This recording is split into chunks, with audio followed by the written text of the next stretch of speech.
Bibisita si Pangulong Bongbong Marcos sa mga nasalanta ng Bagyong Tino sa Cebu. Nais din nilang ipasilip ang flood control project sa probinsya matapos ang malawakang pagbaha. Para bigyan ng mukha ang balita, Mobile Journal Julie Baiza. Ganito katindi ang pagbahang naranasan sa iba't ibang bayan sa Cebu nang dumaan ng Bagyong Tino. Sa kabila yan ng ginastos na 26 billion pesos sa flood control projects ayon kay Cebu Governor Pamela Baricuatro. Kaya sabi ng palasyo, yan ang dahilan kung bakit pinaiimbestigahan ng Pangulo ang anomalya sa flood mitigating projects. Dapat din daw na masilip maging ang mga proyekto ng nagdaang administrasyon. Lumalabas po kanina yung initial data natin ay 343 flood control projects ang nagawa since 2016 to 2022 sa Cebu. So dapat din po itong makita dahil kung meron pong 343 flood control projects noon pa man, dapat po sana ay gumagana ito. Sa ngayon, iniutos na rin ng Pangulo na magtungo ang ilang miyembro ng kabinete para ma-monitor ang kalagayan ng mga binagyo. Nakatakda ring bumisita ang Pangulo sa mga nasalanta. Meron po siya, pupunta po siya sa Cebu at ipagbibigay, alam ko na lang po sa inyo ang pinaka-data at kailan ito gagawin. Pero pupunta po siya. Bago ito, umikot na ang Department of Health sa Cebu, Aklan at Eastern Visayas para mamahagi ng mga gamot, malinis na inuming tubig, hygiene kits at water container. Umabot na raw sa halos 122,000 family food packs ang naipamahagi ng DSWD sa mga binagyo. Pagtitiyak ng palasyo, handang tumulong ang administrasyon, kaalyado man o hindi, ang mga lider ng mga lugar na naapektuhan ng bagyo. Mga kapatid, Mobile Journal Julie Baiza po, hatid ang mukha ng balita. Pag-usapan pa natin ang pinsalang dinulot ng Bagyong Tino kasama si Mobile Journal Julie Baiza. Julie, kailan ang planong pagtungo ng Pangulo sa mga binagyo? May direktiba ba siya ngayong Pasko?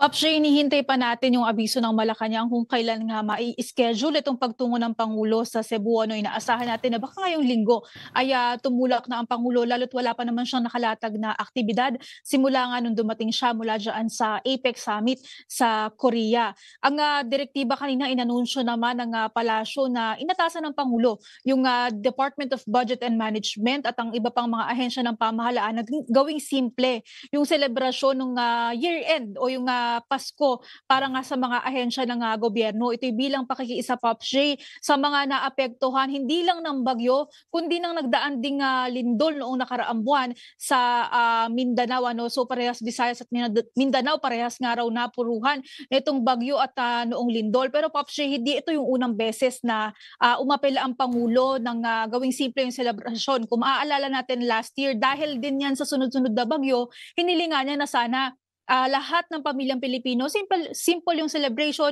pero makabuluhan naman daw, lalo na kung magkakasama. Julie, bukod sa flood control, may naging paliwanag na ba ang mga otoridad? Bakit ganon kalala ang naging pagbaha sa Cebu?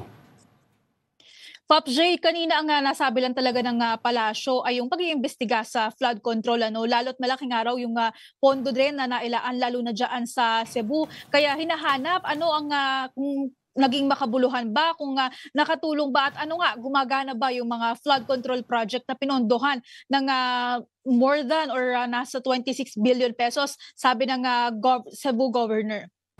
Julie, doon naman sa Negros Oriental na nagkaroon ng waste spill, pinasisilip na ba ito ng pamahalaan?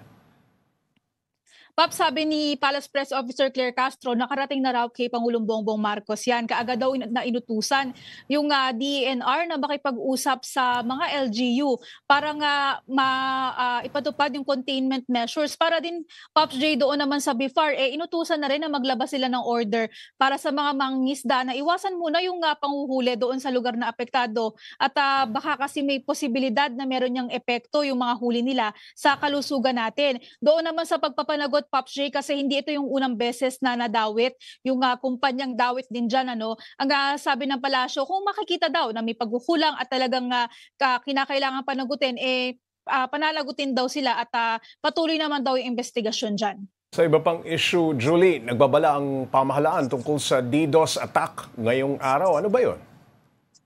Pops J, kanina kasama din natin dito sa press briefing yung si DICT Secretary Henry Aguda. Ipinaliwanag niya sa atin kung ano yung DDoS attack. Yan nga daw, Pops J, hindi naman daw niyan sakop yung data breach. Ibig sabihin, wala namang magiging pangamba ang publiko na makukuha yung mga personal na information natin. Ang sakop daw dyan sa pag-atake na yan, yung mga site, kumbaga yung sinasabi nga na magre-request sila ng sabay-sabay sa isang site dahilan para mag-freeze or magkaroon nga daw ng traffic jam online. So dahil doon, hindi magiging available yung service nung isang site for a time. So magkakaroon siya ng kaunting problema, maglalag or magahang.